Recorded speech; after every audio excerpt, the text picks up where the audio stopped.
എബ്രായർക്ക് എഴുതിയ ലേഖനം, സ്തോത്രം, 12-ാം അധ്യായം 3-ാം വാക്യം. Hebrew chapter 12 verse 3. നിങ്ങളുടെ ഉള്ളിൽ ക്ഷീണിച്ച് മടുക്കാതിരിപ്പാൻ പാപികളാൽ തനിക്ക് നേരിട്ട ഇങ്ങനെയുള്ള വിരോധം സഹിച്ചവനെ ധ്യാനിച്ചു കൊള്ളുവീ. 2, ക്ഷീണിക്കാതെ ഓടണമെങ്കിൽ യേശു ക്രിസ്തുവിനെ ഹൃദയത്തിൽ ധ്യാനിക്കണം. ഒന്ന് പറഞ്ഞു, യേശു ക്രിസ്തുവിലെ ശക്തിയെ കാത്തിരുന്ന് പ്രാപിക്കണം. അങ്ങനെ പോരാ, നിങ്ങളുടെ ഉള്ളിൽ ക്ഷീണിച്ചു മടുക്കാതിരിക്കാൻ യേശു ക്രിസ്തുവിനെ ഹൃദയത്തിൽ ധ്യാനിക്കണം. സ്തോത്രം. ഞാൻ ആ ഭാഗത്തൊരു ഇച്ചിരി നേരം ഒന്ന് നിൽക്കട്ടെ. സ്തോത്രം. നിന്നെ തളർത്താനും തകർക്കാനും മുടിക്കാനും നിന്റെ വശത്ത് 1000 പേരും നിലവലത്ത് വശത്ത് 10,000 പേരും എഴുന്നേറ്റാലും നീ പേടിക്കരുത്. നിന്റെ ധ്യാനത്തികൾ തീ കത്തും. ഓ സ്തോത്രം. 39-ാം സങ്കീർത്തനത്തിലുണ്ട്, എൻ്റെ ധ്യാനത്തിങ്കൽ തീ കത്തി. അപ്പോൾ ഞാൻ നാവെടുത്ത് സംസാരിക്കാൻ തുടങ്ങി. ഞാൻ ഇന്നിവിടെ ഇരിക്കുന്ന ചിലരോട് ദൂത് പറയുക, നിങ്ങൾ ശ്രദ്ധിച്ചു കേട്ടെ. ഓട്ടത്തിൽ ക്ഷീണിക്കാതിരിക്കാൻ ഒന്നാമത് കാത്തിരുന്ന് ശക്തിയെ പുതുക്കണം. രണ്ടാമത് ശക്തിയെ പുതുക്കുക മാത്രം പോരാ, നിന്റെ ഹൃദയത്തിനകത്ത് ക്രിസ്തുവിനെ ധ്യാനിക്കണം. എന്ന് പറഞ്ഞാൽ ക്രിസ്തുവിനെ ധ്യാനിക്കുക എന്ന് പറഞ്ഞാൽ എന്തുവാണ്? ക്രിസ്തുവിനെ ഇങ്ങനെ ധ്യാനിച്ചുകൊണ്ടിരിക്കണമെന്നല്ല. ക്രിസ്തുവിനെ ധ്യാനിക്കുക എന്ന് പറഞ്ഞാൽ ക്രിസ്തുവിൻ്റെ വചനം ധ്യാനിക്കുക. വചനം ധ്യാനിക്കുക എന്ന് പറഞ്ഞാൽ എന്താണെന്ന് കൂടെ വെളിപ്പെടുത്താം. ദൈവത്തിന് സ്തോത്രം. നിങ്ങൾ ശ്രദ്ധിക്കണം. ദൈവവചനം വായിച്ചിട്ട് വിട്ടാൽ പോരാ, അതിരുന്നു ധ്യാനിക്കണം.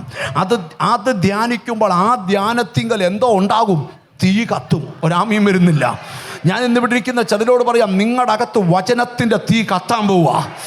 ആളിക്കത്തുന്ന അഗ്നി പോലെ നിന്റെ അകത്ത് തിരുവചനത്തിൻ്റെ തീയിന്ന് ആളിക്കത്തുക.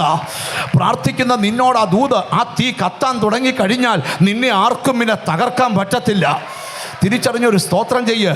ഇനി ഞാൻ ഇച്ചിരുടെ ആ ഭാഗത്തേക്ക് നിൽക്കുന്നില്ല, അടുത്ത ഭാഗത്തേക്ക് നിങ്ങളുടെ ചിന്തകളെ കൊണ്ടുപോവാ. ധന്യനായ പൗലൂസ് കൊരിന്ത്യർക്ക് ലേഖനം എഴുതിയപ്പം പൗലൂസ് പറയുക, ഓട്ടക്കളത്തിൽ ഓടുകയാണ്, പക്ഷേ എല്ലാവരും ജയിക്കണമെന്നില്ല.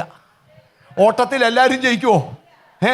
പണ്ട് ഒളിമ്പിക്സിനകത്ത് ഓടാൻ പോയ കൂട്ടത്തിൽ ഒരാൾ ഓടി ജയിച്ചു ട്രോഫിക്ക് ചെന്നപ്പം അവർ പറഞ്ഞു ഓട്ടമൊക്കെ കൃത്യമായിരുന്നു, മുമ്പിൽ വരികയും ചെയ്തു, പക്ഷേ ഇട്ടിരുന്ന ആ ട്രാക്കൊന്ന് മാറി. ആരാ? പേരോർമ്മയുണ്ടോ? ഇങ്ങോട്ട് നോക്ക്, പറയട്ടെ. അപ്പം എങ്ങനെയും ഓടിയാൽ ബിരുദ് പ്രാപിക്കത്തില്ല. ഓടാൻ വരച്ചിരിക്കുന്നൊരു റൂട്ടുണ്ട്. അവിടോട്ടാണ് നമ്മുടെ ചിന്തകളെ വരാൻ പോകുന്നത്. ഇനി നിങ്ങൾ ഇച്ചിരി അത്രത്തോളം സ്തോത്രം പറയുമെന്ന് എനിക്ക് തോന്നുന്നില്ല. പറഞ്ഞില്ലേലും ഈ സന്ദേശം നിങ്ങളുടെ അകത്ത് കൊണ്ടുവരണമല്ലോ. അതല്ലേ ഇന്നത്തെ ദൂത്. സ്തോത്രം.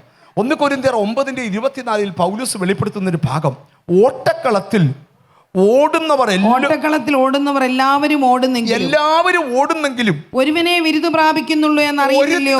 എന്തേ ഉള്ളൂ? ബിരുദ പ്രാപിക്കുന്നുള്ളൂ. നിങ്ങൾ ഇപ്പൊ ഞാനും അനിലും സാവിച്ചാനും കൂടെ ഓടിയാൽ ആര് ജയിക്കും? പറ. ഉറപ്പായിട്ട് അനിൽ ജയിക്കും. അപ്പൊ അനിൽ ജയിക്കുന്നോണ്ട് എന്താ അനിൽ ജയിച്ചോട്ടെന്ന് ഞാൻ വെക്കുവോ? സാവിച്ചാൻ വെക്കുവോ? ഞങ്ങൾ കുറച്ച് ദിവസമായിട്ട് ബൂസ്റ്റൊക്കെ മാറ്റി ഹോർലിക്സിലോട്ട് കയറി. ഹോർലിക്സൊക്കെ മാറ്റി അടുത്ത എനർജി ഡ്രിങ്കിലോട്ടൊക്കെ കയറി. രാവിലെ വീട്ടുമുറ്റത്തോടി ഗ്രൗണ്ടിലോടി വന്ന് നിൽക്കുക. സ്തോത്രം. അനിലിന് തോന്നും അനിൽ ജയിക്കുമെന്ന്, പക്ഷെ ഞങ്ങൾ വിട്ടുകൊടുക്കത്തില്ല, ഞങ്ങളും ഓടും. പൗലോസ് പറയാ, നിങ്ങളും പ്രാപിക്കാൻ തക്കവണ്ണം ഓടുവീൻ. നിങ്ങളും പ്രാപിപ്പാൻ തക്കവണ്ണം ഓടുവീൻ. സ്തോത്രം. നിങ്ങളും പ്രാപിപ്പാൻ തക്കവണ്ണം ഓടുമെന്ന് പറഞ്ഞല്ല, ജയിക്കുമെന്ന് പറഞ്ഞ് തന്നെ ഓടണം. ഞാൻ ഇനി ദൂതിനെ ഒന്ന് വെളിപ്പെടുത്താൻ പോവാ. സ്തോത്രം. ജയിക്കാനിറങ്ങിയ ഒത്തിരി പേര് ഈ ഓട്ടത്തിൽ തോറ്റു. ജയിക്കാനിറങ്ങിയ ഒത്തിരി പേര് ഈ ഓട്ടത്തിൽ തോറ്റി. ഈ ഓട്ടത്തിനിടയ്ക്ക് ചിലർക്ക് കാറ് കിട്ടിയപ്പോൾ അവർ പറഞ്ഞു ഇനി കാറ് മതിയെന്ന് പറഞ്ഞ് കാറുമായിട്ടങ്ങ് പോയി. മിണ്ടുന്നില്ല. എൻ്റെ പൊന്നു ബ്രദറെ, മീറ്റിങ്ങിന് വന്നു 3-4 യോഗം വന്നു. എന്നെ യോഗം അനുഗ്രഹിച്ചു. കൊച്ചിനെ കുവൈറ്റ് വിട്ടു. സ്തോത്രം. ഇപ്പോൾ എല്ലാ മാസം 25,000 രൂപ കിട്ടുന്നുണ്ട്. അതുമായിട്ട് അങ്ങ് പോയി. അവർ പറഞ്ഞു ഏതായാലും അവിടെ യോഗത്തിന് പോയി, ദോഷമൊന്നും വന്നില്ല, കൊച്ചന് ജോലി കിട്ടിയല്ലോ. പിന്നെ കൊച്ചൻ്റെ ജോലി പോകുമ്പോഴാണ് പിന്നെ അടുത്ത് വരുന്നത്, ഇനിയും ഞങ്ങൾ ഓടാനുണ്ട്. മിണ്ടുന്നില്ല. ചിലരെ നിങ്ങൾ കണ്ടിട്ടുണ്ടോ? എന്തൊക്കെ കിട്ടിയാലും ഓട്ടം നിർത്തുകയില്ല. അവർക്ക് ഇതൊന്നും അല്ല ഇവിടെ വിഷയം. അബ്രഹാം, കോടീശ്വരനായ അബ്രഹാം പറയുക, ഞാൻ കൂടാരങ്ങളിൽ പാർത്തുകൊണ്ട് ദൈവം ശില്പിയായി നിർമ്മിച്ചതും അടിസ്ഥാനമിട്ടതുമായ നഗരത്തെ നോക്കിയ ഓട്ടം. ഒരാമയും വരുന്നില്ല. ഇവിടെ ഒരു കാറ് കിട്ടിയോ, 5 സെന്റ് സ്ഥലം കിട്ടിയോണ്ടോ, 5 ലക്ഷം രൂപ ബാങ്കിൽ കിട്ടിയോണ്ടോ ഓട്ടം നിർത്തല്ലേ. ഒരു പനിയോ ഒരു കൊറോണയോ വന്നാൽ നിന്റെ കോടികൾ തീരും. പക്ഷെ ഓട്ടം നിർത്തരുത്. ഇത് ലക്ഷ്യത്തിലേക്കുള്ള ഓട്ടമാ. ഞാൻ ആ വചനത്തെ ഒന്ന് കൊണ്ടുവരട്ടെ. ഈ ഓട്ടത്തിൻ്റെ ഒരു ചെറിയ പ്രശ്നം ഞാൻ നിങ്ങളോട് പറയാം. ദൈവത്തിൻ്റെ സ്തോത്രം. ഹല്ലേലൂയ. ഓടുമ്പോൾ എങ്ങനെ ഓടണമെന്നാ ഇവിടെ നമ്മൾ കൊരിന്ത്യർ ലേഖനത്തിലെ വാക്യം ഒരിക്കൽ കൂടെ വായിച്ചാട്ട്. ഓട്ടക്കളത്തിൽ ഓടുന്നവർ എല്ലാവരും ഓടുന്നെങ്കിലും ഒരുവനെ വിരുദ് പ്രാപിക്കുന്നുള്ളൂ എന്ന് ഒരുവൻ മാത്രമേ എന്ത് ചെയ്തുള്ളൂ? വിരുദ് പ്രാപിക്കുന്നുള്ളൂ. നിങ്ങളും പ്രാപിപ്പാൻ തക്കവണ്ണം ഓടുവീൻ. അനിലെ ജയിക്കത്തുള്ളെന്ന് അറിയാമെങ്കിലും ഞാനും ഓടും. ഞാൻ അങ്ങ് ഓടിയപ്പോൾ തോറ്റു. പക്ഷെ അടുത്ത പ്രാവശ്യം അനിൽ ഓട്ടത്തിലില്ല, എനിക്ക് കൂടെ ഓടാൻ വേറെ 2 പേരാ. അന്നേരം ചിലപ്പോൾ ഞാൻ ജയിച്ചാലോ? നിങ്ങളൊന്ന് സഹകരിച്ചേ.